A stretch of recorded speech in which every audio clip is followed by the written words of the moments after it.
even the world's quickest of quickies, yeah, I don't think last like 5 seconds. I'm never telling you anything again.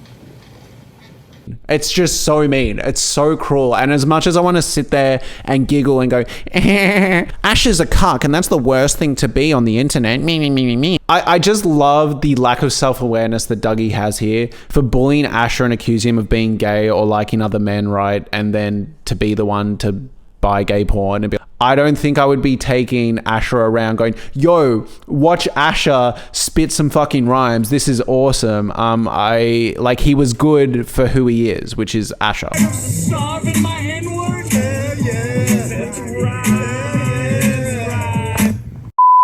Alright, hello everyone, welcome to the channel. I'm going to be talking about episode 8 of The Curse, as well as episode 7, as I'm yet to cover that on this channel. I'll also be covering different scenes from throughout the season. Quickly, let's just go through my notable moments from episode 7. So firstly, episode 7 opened with Nala and the bullying scene where she tries to curse the bully. Now, I guess the big thing to note here is obviously the scene is showing that Nala is trying to like elicit a curse where like the bully falls off the rope, right? This doesn't end up happening. She then tries to take matters into her own hands, goes to the teacher and says, hey, she's bullying me, to which the teacher goes, is this physical? If not, whatever, don't worry about it. And then we get the title card. She's bullying me. Hurting you, or if anybody says anything negative about you, as long as you believe in yourself, no bullying or anything that's going to get to you unless they get very physical with you. But I'm glad you came and told me about this. The reason I bring up this scene, and I guess the thing I find interesting about the show up until this point, is I'm starting to see Nala and Asher as these like interlinked characters, weirdly enough. So when I saw this scene for the first time, I went, oh, this reminds me of a lot of the uncomfortable bullying scenes we've seen Asher go throughout this show. This is what I imagine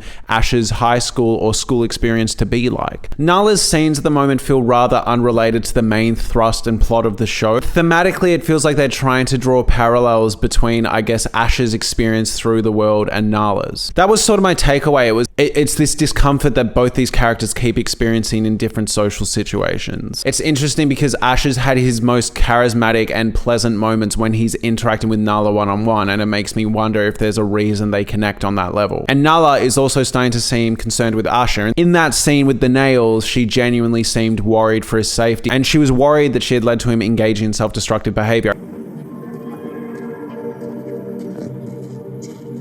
I'm sorry.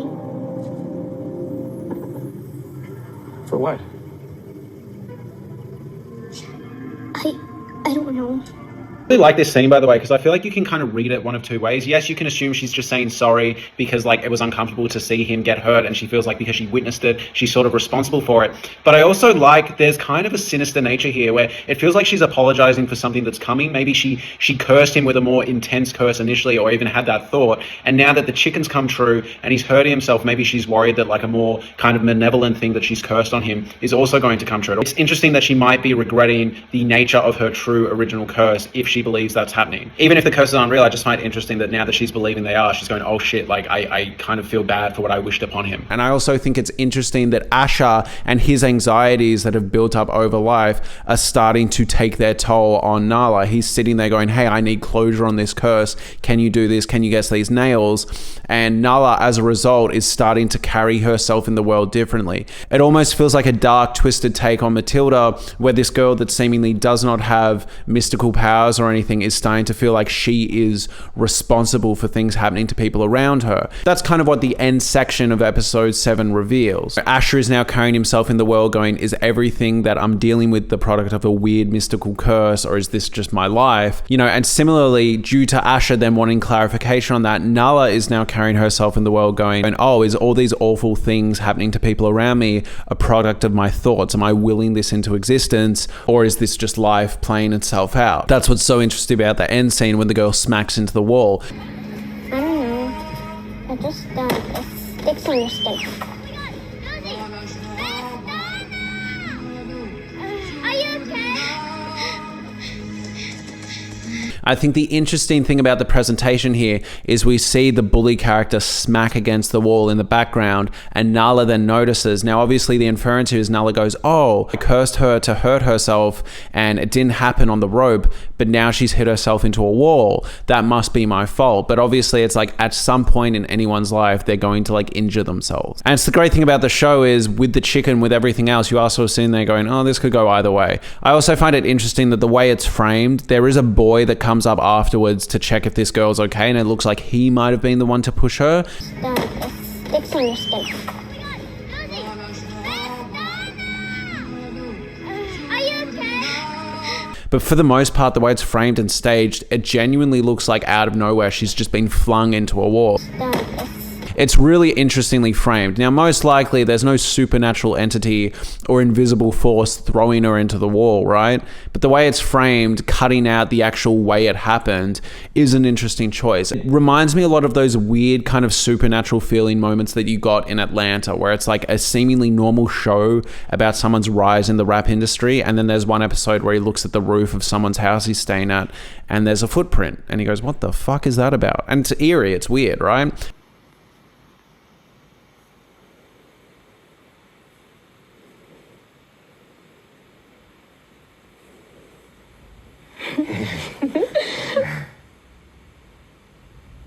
And that's what this show does so well. That's what The Curse does so well. So yeah, I just love the idea that Ash is walking around the world going, oh, is everything bad happening to me the product of this curse this girl did? And I love the idea that the girl is walking around the world going, oh, is everything bad happening to people around me a product of my brain and the twisted thoughts I have?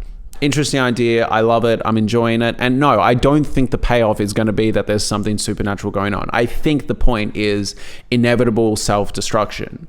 And yeah, again, I love the framing of the way the girl smacks into the wall, because it's just kind of like, oh, like, did an invisible entity throw her, or was it that boy? Just very interesting. Next, we had the scene with Whitney and Kara. This one went on long, but basically Whitney kind of just manipulates Kara. This scene goes on for a long time, but I really love the section where she starts talking about the idea that Asher is all about the financials. Asher is holding her back. She'd be this great artist if it wasn't for Asher. But I feel like he's holding me back, and I just want to be artistic and philosophical, and all he cares about are the financials.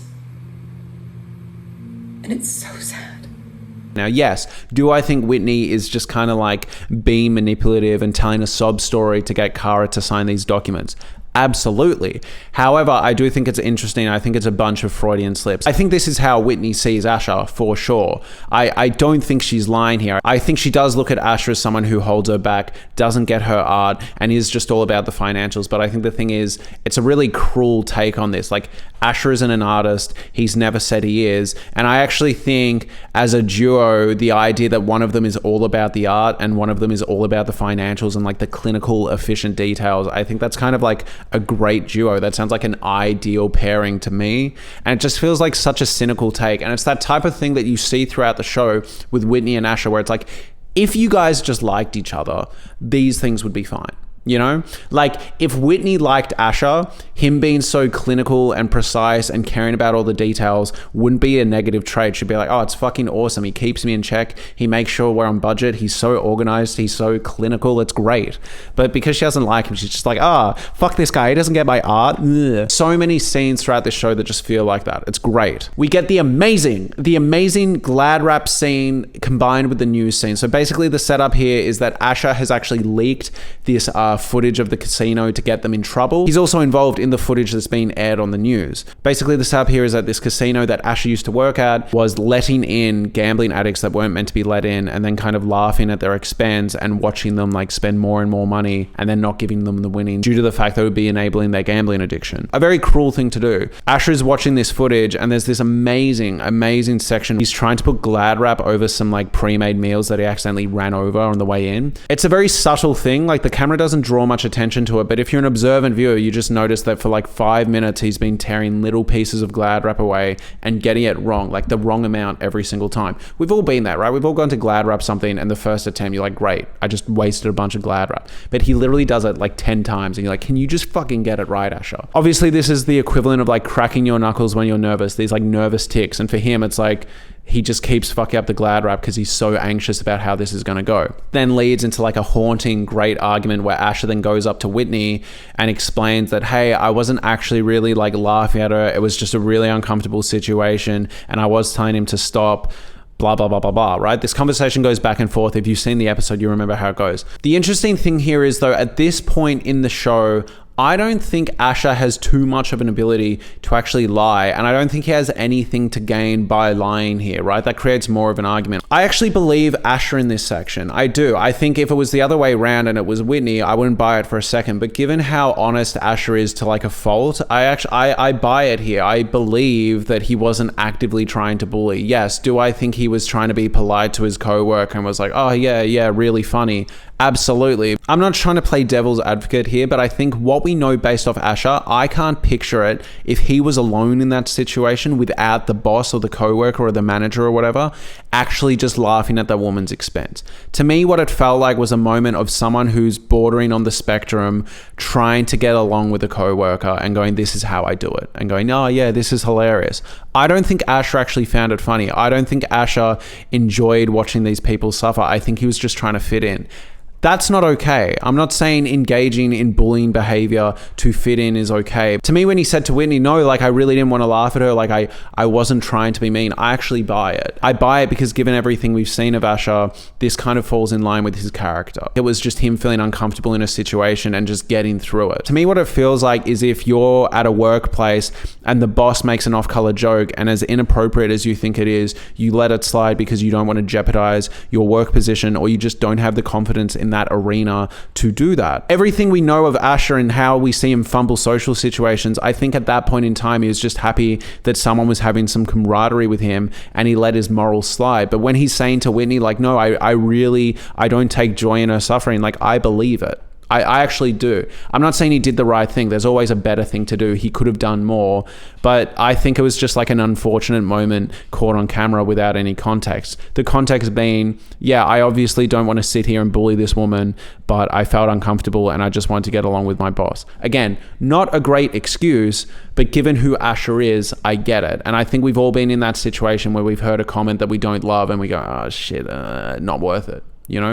And I think that's what this show is examining. I love the line where Whitney goes, you wouldn't do anything good if I didn't force you to. Because first off, kind of not true. Asher has been going to Abshir's house on his own accord to help fix it up, etc., etc. Now, yes, is a lot of that because he's trying to like rectify the curse situation? Like, absolutely. But he also now is just spending like a lot of time there, like doing chores and actually helping. And we see that in the next episode where Abshir texts him and goes, fix, in reference to the smoke alarm. And Asher is kind of offended and goes, oh, I really don't like the tonality here. Like, not even like, hey, could you fix this? Just fix. It seems that Asher is actually genuinely hurt because he's trying to help this family and trying to help Abshir, and he doesn't like how he's been spoken to given that. To me, it actually read as a good character moment for Asher because he sees Abshir as an equal and someone he's just trying to help. A very telling moment, and yes, you can say it reeks of privilege, but yes, you can talk about the whole white guilt of it all and whether this helping is coming from a really self-involved place, and I agree. I also think this quote from Whitney about you wouldn't do anything good if I didn't force you is totally fucking warped in the next episode, where then Asher goes, hey, like, we can't put these people out on the street or make them pay rent for these shops that we built for them because we offered them a job and financial security. Look at Fernando and his mum. That is something that Asher is doing off his own accord. The obvious easy answer is to leave these people out high and dry. And Asher goes, hey, no, we actually promised to help this guy, remember? I think we should just tell Dougie to shoot whatever he needs to shoot in the stores, and then we'll start charging them rent. That's what we'll do. If we charge them rent, they're going to leave. They'll shut down. We need to get the show on the air. We need to get the show on the air, and then it'll grow organically from there, okay? But what about Fernando? I mean, we promised him a job, God, right? I'm not thinking about that right now. But his mom and everything. And then Whitney engages in like active bullying and does that awful mockery of Asher. But his mom and everything. His mom? Oh, Ashy. Oh, you're so sweet. Oh, wow. Nice to meet you. Who's this? use this. You care about people so much. You're such an angel. Good. You put quit, mister. There'll be consequences. Oh! So for her in this earlier episode to say, you don't do anything good if I don't force you, and then Asha to then do something good and be mocked for it. And on top of that, it's actually also proven wrong, because then we get that section where he's recorded the conversation and you go, oh, is he doing something sinister here? Is he hatching some weird scheme? And he's taking notes on how he could have handled it better. Agree with her more. Hear her point. Validate her feelings. Don't get quick to anger. That's a pretty good thing to do. Like, yes, is it weird that he recorded her without asking? Sure. But the intention of learning how to communicate with your partner better and validate her better is awfully sweet, and it's a painful, painful scene to watch. And to me, what it feels like is pure projection from Whitney. It feels like Whitney knows that she's kind of a shit person. She feels forced to do good things often due to her own reputation, and is now projecting that onto Asha and saying that's what he does. I don't think Asha is perfect, but I think Asha was at his worst in the first episode. And ever since we've got to know Asha throughout the show, we're starting to realize, oh, he's not exactly an asshole, like an active asshole like Dougie and Whit. He's sort of just like unaware and just trying to follow everyone else's lead, and he's just consistently getting it wrong. Next, we have the scene where Dougie and Whitney are laughing at that joke and don't include Asha. I think one of the great things about this show is that so many of the scenes feel like things that all of us witness in real life and don't really talk about. Pretty much this whole show feels like you're watching scenes in between other scenes. You know how any other movie, there's the big blow up fight, and then sometimes you go, oh, I wonder what it looks like afterwards. Oh, I wonder what it looks like when this character did this. It just feels like this show is made up of scenes of like socially clunky moments. And this one is like awful to watch. We've all been in this situation where we feel discluded and people go, oh, nothing. And you're like, nah, come on, tell me. And they just don't. And you're like, fuck. The choice for Whitney to not tell Dougie is fucking mean. It's just mean, all right? And then Dougie tells him anyway, so it's like, fucking what the fuck?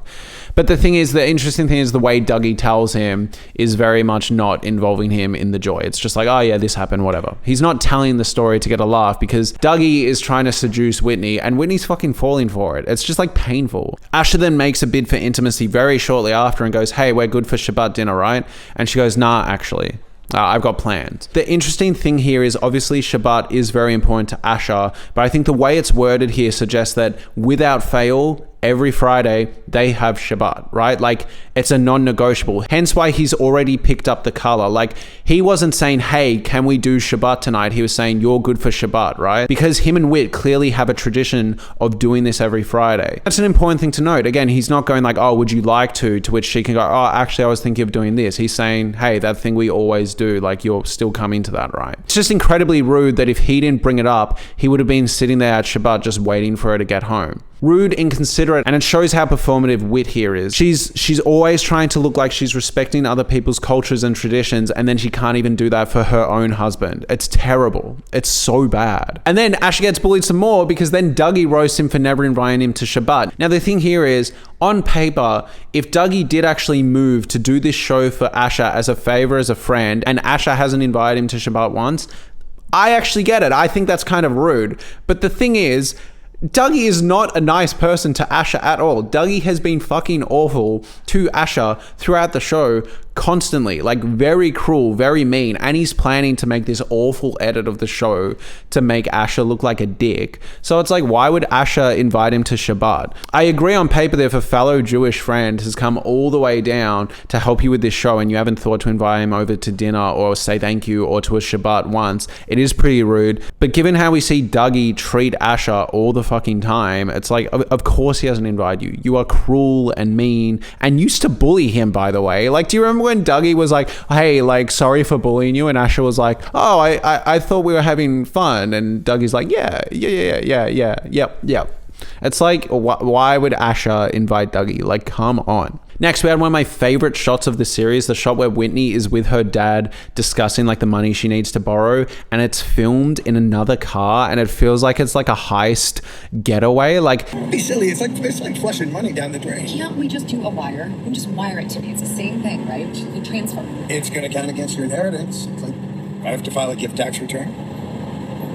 It genuinely feels like those type of action films are shot by people on like rollerblades. It's just such a fascinating way to shoot it, and I love that it's dodging between like the banisters on the car. The thing I love about how this section is shot is it feels like actual paparazzi footage. It feels like they're trying to get footage of the Queen. This feels the way Princess Diana would have been filmed before the driver sped off and like crashed, right? Like this genuinely feels like they're trying to catch a glimpse of Whitney and her dad. It's a really fascinating way to shoot it, and it makes it feel like we're witnessing something we shouldn't. Again, the cameraman at this point is a character in itself. I think it's fantastic, and it feels like we're watching something we shouldn't be. Next, again, we have the tragic ending where Asha, who wasn't exactly in the right, but was definitely the victim in that argument, is sitting there taking notes on how he could do better, similar to the notes he took in the comedy class. This haunting score is playing, and then it cuts to Whitney playing basketball with Kara, instead of being there at Shabbat with Asha.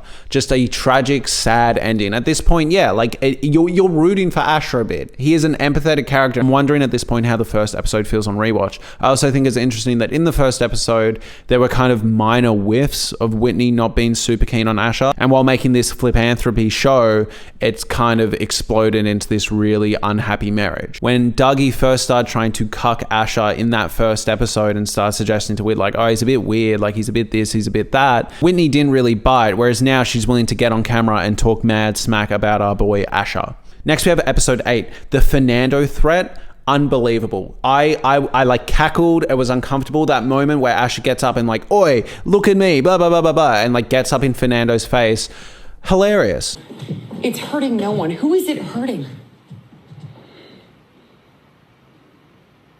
Can I use your bathroom? No. No. I don't think he's being self-involved here and trying to be the hero. I actually think he's like, oh, like Whit needs this, I'm going to do this. Obviously, he's not very threatening. I love that after the guy leaves, he comes back to Whitney and goes like, I would have taken a bullet for you, babe. It's so good. The delivery there is so odd and weird, but like, I think he believes that. I was ready to take a bullet for you.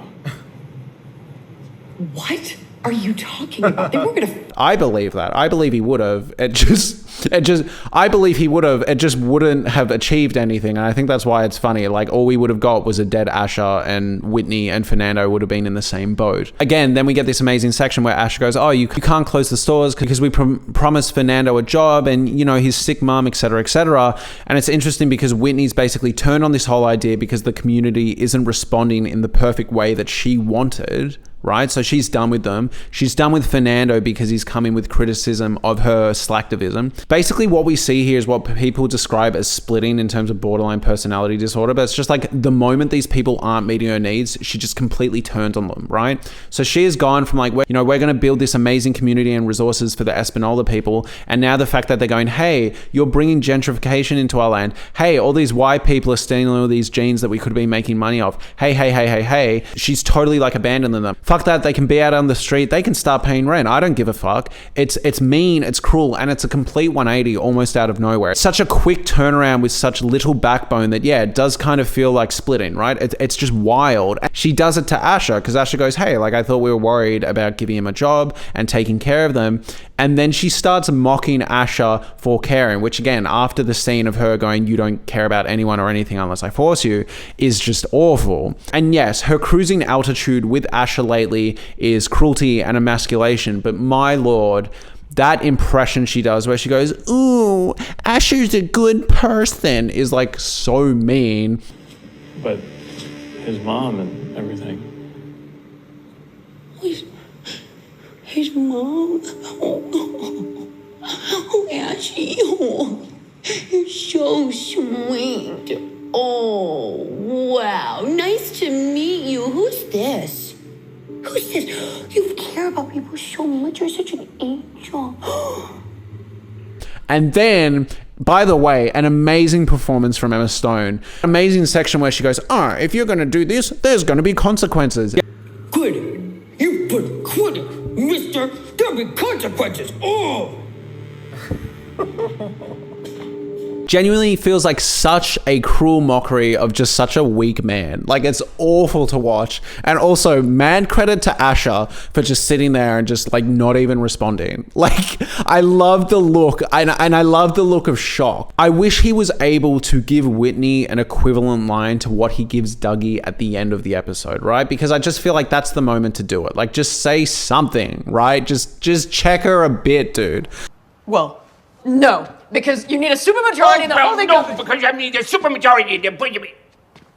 Also, another thing we have to talk about is I do really find it interesting what they've done with Whitney as a character. For the first episode or two, I actually had a bit of empathy for her. I went, oh, I do think she's well-intentioned. I do think she wants to see this community thrive. She's deeply insecure. She's deeply insecure in her place as a white woman trying to help. She's clearly aware of accusations of white guilt and white privilege, but she also wants to help. And then as the show's gone on, I'm like, oh, she's the worst. Nathan Fielder, for the most part, inherently has a predominantly male audience. You know what I feel like? A mother effing beer. It was just boys being boys. Nice catch. Just two dudes doing what guys do best. Crack that shit. That's okay. That's fine. And I think this show, as a result, has a built-in kind of male fan base coming from Nathan For You. Again, totally fine. I do think it's an interesting choice that the main female character is so unlikable. Now, yes, none of the characters in this show are particularly good people, but Whitney is like the worst, and she's so bad. It's really interesting to me, I guess, to see the commitment to making Whitney such an awful character. I guess what I'm getting at here with my point is that oftentimes shows with predominantly male fan bases, male audiences, and male casts, oftentimes the female characters in those shows are treated way more harsh than the male equivalents, and you can't help but smell a whiff of misogyny. In succession, most of them are really awful characters, right? Like, they're all really bad people. But for some reason, Shiv's choice at the end of that show, people granted like no empathy to, no understanding to, and she was come down so harsh when Tom has got away with way worse. Similarly, Skylar in Breaking Bad. Now, yes, was Skylar a bit of an unlikable nag at times? Absolutely, all right? I get it, right? The core appeal of Breaking Bad was watching the boys make meth, yeah? But however, the lack of audience ability to go, oh, you know what? Given the fact that he's literally put the entire family in actual grave danger and started a meth lab in their basement, maybe she's not being that bad. And the fan base was like awfully cruel to Skylar. That is like well known at this point. Anna Gunn had to like release statements. Similarly, when I was doing videos about Succession, I got a few comments from people saying like, hey, thanks for granting some empathy for Shiv because it's interesting to see how harsh people are on her. The point I'm getting at here is with The Curse, this is the show, I think. This is the show where the female character is that fucking bad. Whitney is one of the most despicable characters in general I think I've ever seen. I think she's so fucking mean. I don't think we've really had a moment of empathy, understanding, or like, oh, Whit's actually a good person since the baby miscarried, right? And that might be actually a good point to mention here. I think there's been a severe shift ever since the baby's gone. The show hasn't brought it up again, right? But however, it feels like at this point, it's informed the character and she's just gone, fuck it. You know, has she sort of like taken any pain that caused and has just like push it out to people? Because she is just incredibly nasty. Dougie's also awful and Asher isn't great, but Whitney as a character, yeah, I don't think I've seen a more despicable character in like a while. Like, this is fucking hard to watch. Okay, so next we have the kink shaming section. So basically, set up here is Nathan Fielder's doing some like behind the scenes interviews, and Dougie starts going like, oi, why were you here initially? Asher then reveals like, oh, I was here because I used to have a girlfriend and then we broke up. And then basically Dougie starts going like, oh, did you break up because you were really adventurous in the bedroom, because you were into the idea of her getting banged by other guys? You know, is that something you're still into? I guess that would have been a hard thing to bring up and would have pushed her away. Now, initially, there was a chance that Dougie was just saying this because he wants to cuckold Asher at the moment and sleep with Whitney, right? But then the heartbreaking moment here is Asher actually looks down at the floor and goes, dude, that's the last time I fucking tell you anything ever again. My heart broke for him in this scene.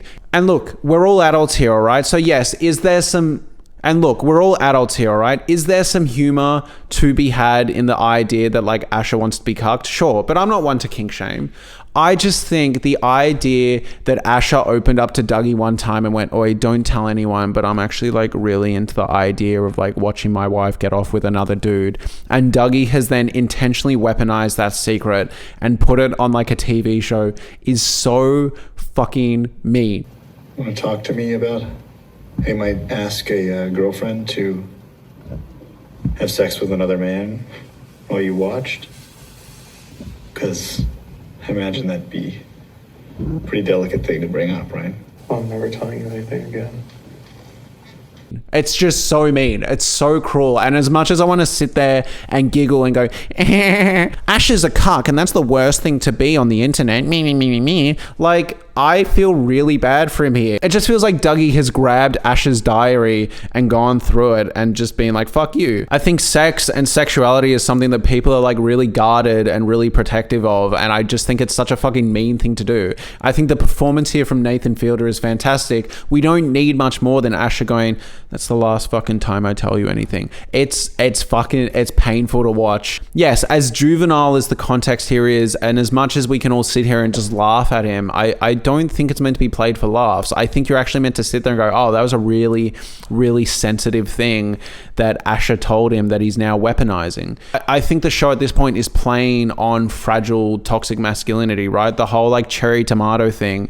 And then this section, there's also another toxic masculinity moment where Dougie basically goes, "Oh, so you like to pay men to get down and dirty and do the dirty work?" And then goes, "Oh, can you just say that back to me?" And Asher goes, "What?" And he goes, "Can you say, you pay men to get down and dirty for you?" And Asher goes, I pay men to get down and dirty for me, which obviously is going to be edited in a homophobic, ha ha ha, he's gay sense, right? Like it's schoolyard bullying we're watching unfold. But I think the thing here is, I don't think as an audience we're meant to be seen here laughing, going, Asher likes to get cucked. Asher said something gay. I think it's meant to be making us uncomfortable, going, wow, Dougie's a fucking prick and clearly hasn't left fucking high school. Like, just awful. I don't think there's anything wrong with liking being a cuck, and I don't think there's anything wrong with paying guys to do like sex work for you if you want to do that. But I think the issue here is Dougie obviously sees that as something that is shameful, something to be mocked, and wants to mock Asher for it. That's the issue here. It's not like, oh my God, that's so embarrassing. It's how cruel that Dougie sees something wrong with this and wants to make Asher feel like shit. I think it's a really great section, a really tragic section, and this and the Whitney mockery are probably the highlights of episode 8. Next, we have the gay pornography section. Yep, there we go. All right. Again, I don't think you're meant to be seen there going, ha ha ha ha, gay jokes, ha ha ha. Asher has a small dick. I think you're meant to be seen there going, oh my God, Dougie is just a fucking prick. And also, like, not that there's anything wrong with being gay, but in that situation, Dougie was the one that bought the gay porn. Dougie was the one pushing it on Asher. I actually wouldn't be surprised at this point if Dougie is actually like closeted pansexual or gay and actually just wants to get with both of them, and this is his weird sick scheme of like doing it.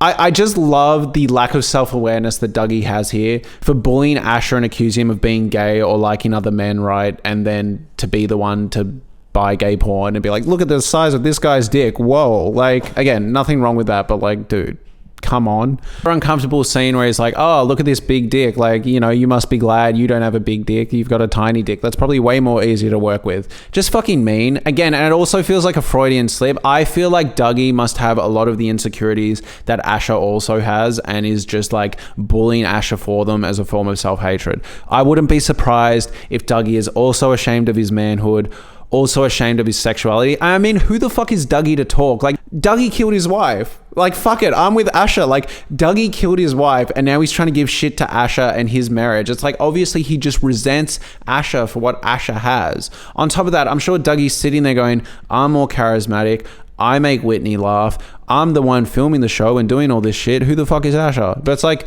Asher was the dude that like invented all these casino things. He is good with money. He is kind of smart at moments. Like, fuck Dougie, all right? And also, I don't think Asher would ever have a drunk driving incident. Like, yeah, fuck it, shame him, all right? At this point, I think it's fair game. Next, we have the really interesting grape scene with Whit. Now, I missed this on my first watch. But basically, this like creepy guy comes over and basically like says like, oh, you'd be surprised what the cult does. Grape? But it sounds like the R word, right? Like the G is really fucking quiet and not pronounced. And then Whitney goes, sorry? And he goes, grape, right? And obviously the fucking guy knows what he's doing. That was intentional. I've seen a few theories about this scene. People have been like, oh, I think she had a sexual encounter. Even the world's quickest of quickies, yeah? Like even those like quick, let's fuck, I don't think last like 5 seconds and have time to take clothes off and put them on. Like that was literally like they were in that bathroom for maybe 20 seconds. So I don't think they had an actual sexual encounter. Do I think maybe he flashed her? I mean, it's possible, but my read of the scene wasn't that. I also saw people saying, oh, I think they did a quick bump of coke. That's why he called it an elevator, because they're like rising in terms of highness. Maybe? I don't know. To me, what it feels like is maybe he came onto her and she walked right out of there straight away and then laughed out of politeness. I think my feeling is that. My feeling is she went into the bathroom and then maybe changed her mind or wasn't comfortable or something. I think the point here is she's with Asher and she was willing to go in the bathroom. That's kind of my takeaway, all right? And on top of that, there was a very implicit sexual threat that this guy threw out and she still went to the bathroom with him. A really weird scene. I'm actually not sure what to make of it. I would love if you guys let me know in the comments what you made of it. On top of that, I've seen whispers online and talks of the idea that this is leading to a bigger background theory that's substantiated in actual Espanola law about an actual cult that had several abuse allegations in that manner.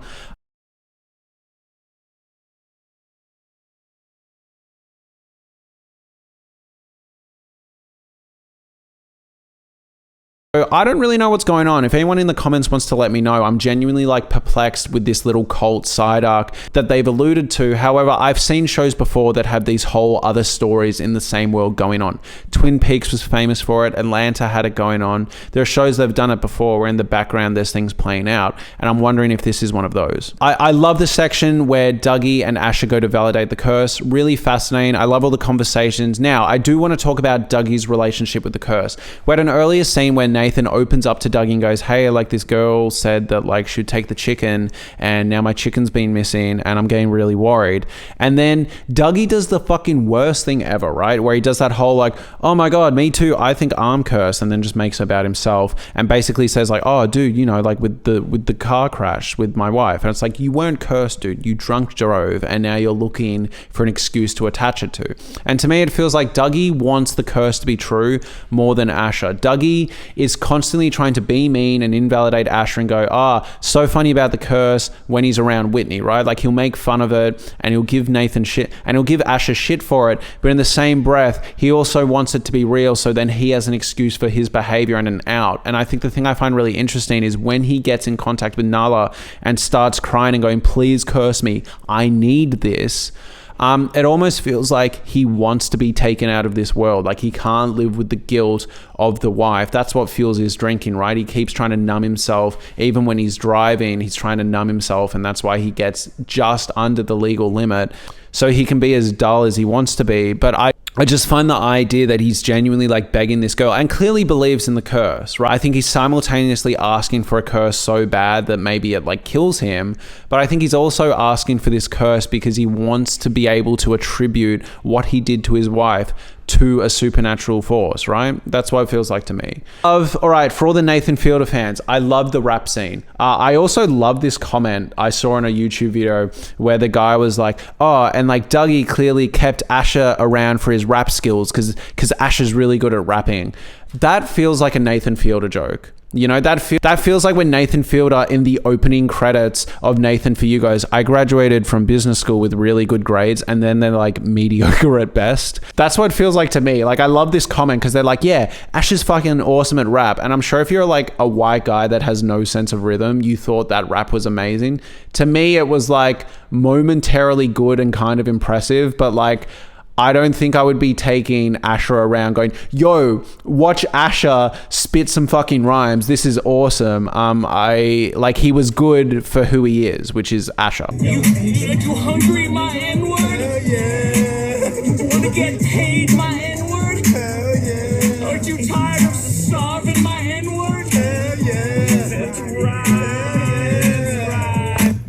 He's the type of guy, if you're in the car and they start rapping, you'd be like, oh, that was pretty good. But no, I don't think anyone is going to take Asher to a local rap battle. However, in saying that, he had moments where he was pretty good. I love that fucking scene. And I thought that scene was going to be Asher says the N-word or Dougie says the N-word. I thought the joke they were saying up there was like, it's coming, it's coming, it's coming. And he says the N-word. I thought that was going to be the punchline. And then Dougie and him have like a massive fight over it about like white activism and white guilt, blah, blah, blah, blah, blah. I thought that's where it was going. It didn't. And that's fine. But yeah, I just love the scene. Humorous, interesting. I love the moments where Ash is good because it is actually kind of captivating. And I love when he sucks because it's just awkward.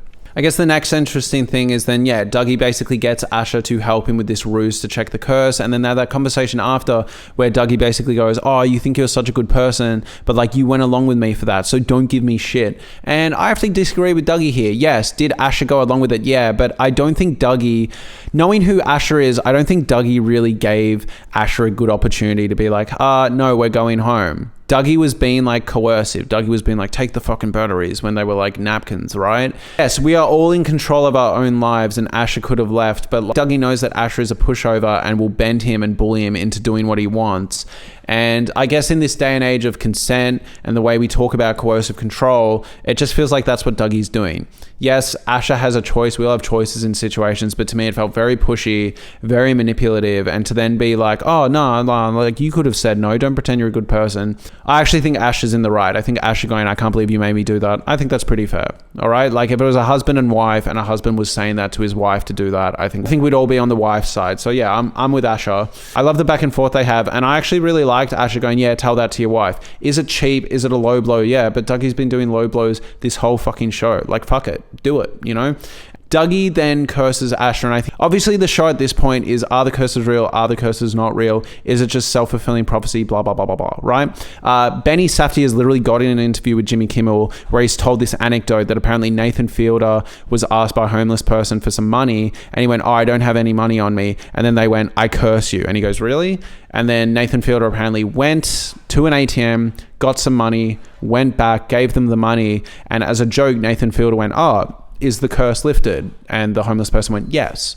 And then Nathan Fielder and Benny Safdie apparently had the idea of the show of what happens if you never found that person again. And you went through the rest of your life going, oh, is the bad thing that just happened to me a product of a curse? Talking about his first time in LA, he said, I went to go buy a cell phone because I had a Canadian phone. And on my way to the store, somebody said, hey, can you spare some change? And he's like, I'm sorry, I don't have anything. And they looked at him and said, I curse you. And he was just like, huh, that's strange. And he went on his way to the cell phone store. And it bothered him. You know, there was something about being cursed that was really just not nice. Yeah. And so, and he decided to go to an ATM, take out some money, and then he went back to the place where the person was, gave them the money and asked, is the curse lifted? And they said, yes, with a smile on their face. And I immediately said, well, what if they weren't there?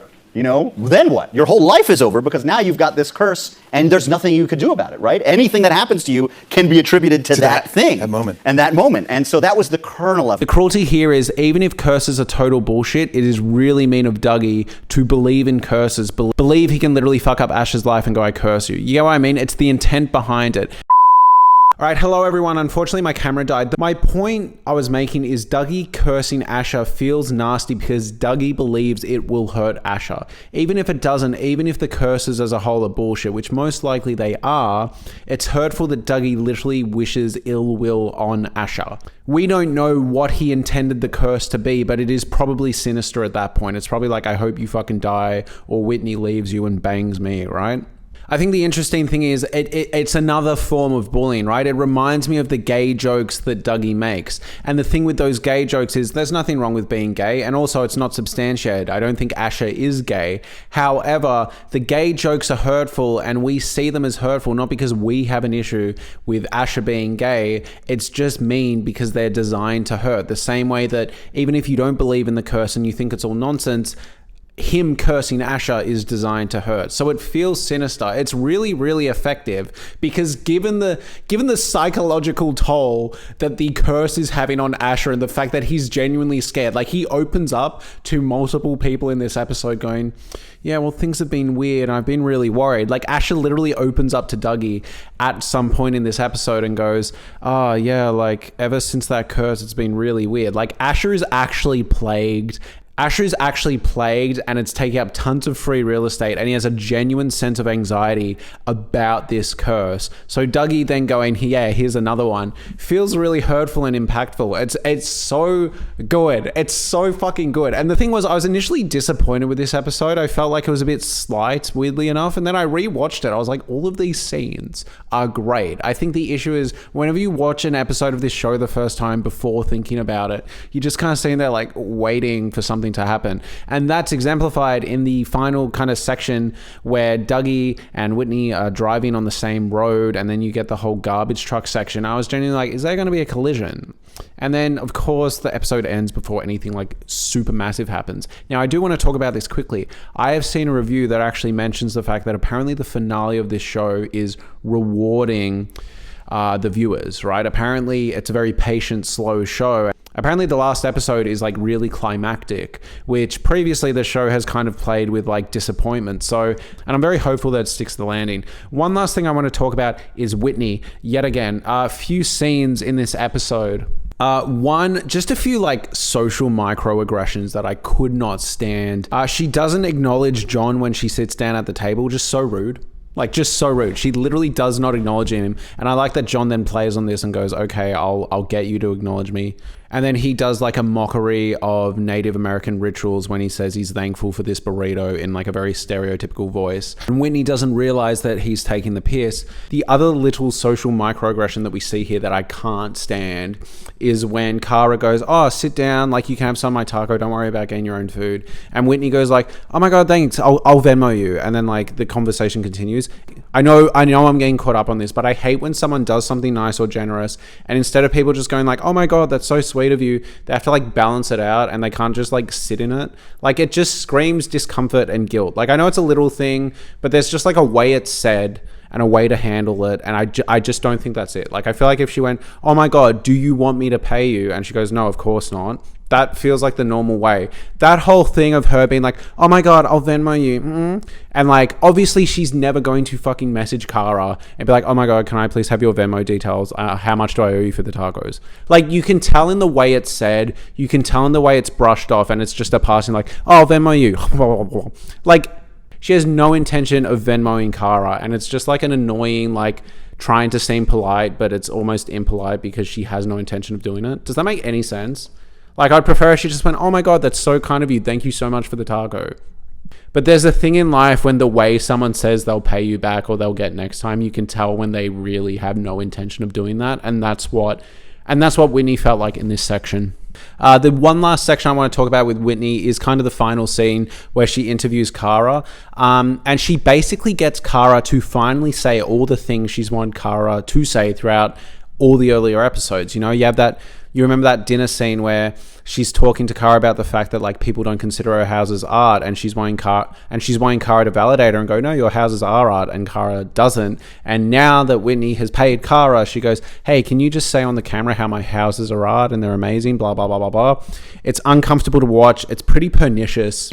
Now, on top of that, Kara then explains the whole meat thing. And I'm going to be real, I didn't give much thought to what the meat art piece was, but even as someone who's outside of America and just kind of gave it 2 seconds of thought, my first instinct was like, most likely it's a commentary on the native experience, right? And it's saying that like you're taking these gifts, right? The same way like America took their land. I assumed that was going to be sort of the angle.